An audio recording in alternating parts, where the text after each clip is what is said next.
How does the Triumph Speed Triple RS perform here on the 1000 PS HOTLAP test track? Like an English gentleman with good manners, or more like a wild British bulldog? You'll find the answer in this video.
This is interesting now because the Speed Triple has always been a naked bike.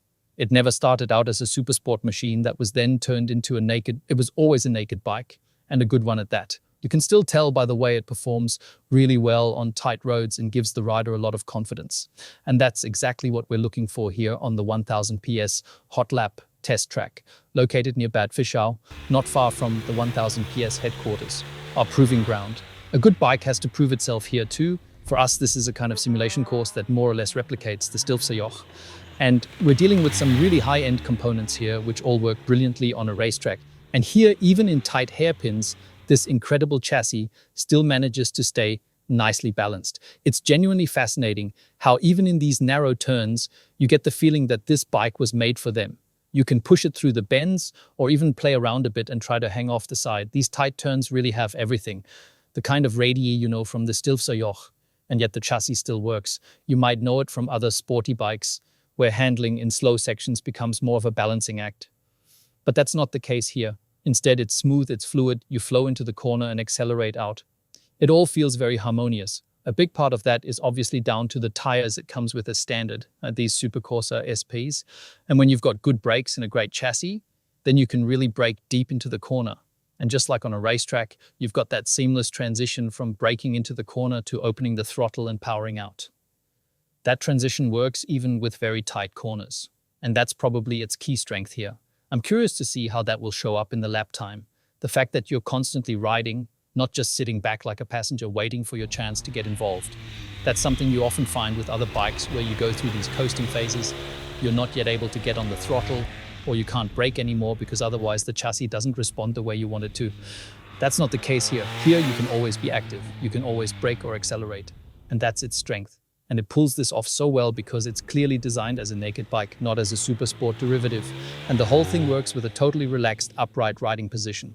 Triumph has basically achieved this through a lot of development work and simply using quality components. So really, there's very little that could go wrong. Speaking of things going wrong, while we were riding in track mode, as you saw, and in that mode, the rear wheel ABS is deactivated. At first, that was definitely a bit challenging for me. The rear end did move around a fair bit. For experienced riders or for those who enjoy backing it into a corner, that's probably a bonus. But for me, it's more of a wake-up call, a reminder that maybe I should back off a little. Still, once I got into the groove, track mode was definitely the right choice for me to ride in a sporty way here. And overall, the whole setup is practical and usable. It allows just the right amount of acceleration. Over the crests, there's a little wheelie. In the braking zones, you've still got good balance and stability. even when the rear wheel starts weaving a bit. And that's something they've really nailed with all the electronics. The throttle response is well tuned. You can roll on the power nicely. The traction control doesn't interfere too much in braking zones, acceleration zones, or when the front starts to lift. So yeah, it's usable even for everyday riders, I have to say. Sure, the fast riders might eventually say it's still a bit too restrained and they'd prefer more freedom. But I think for riders on my level or below, the Triumph will be a fantastic choice. And they'll probably end up being faster on this bike than they would be on more aggressive, sportier machines. I've already mentioned the riding position in other reviews. It worked well for me. It's a harmonious, comfortable, slightly upright position, not as aggressive as on the Speed Triple RX or something like an Aprilia 210 or other power nakeds. And it's the kind of bike where nothing feels out of place. Like you can ride it into town, head to the ice cream parlor, and then take that exact same bike straight to this supermoto style track and start lapping. It handles both really well. But enough talk now. Let's see what the stopwatch has to say. How much was I able to squeeze out of the British machine?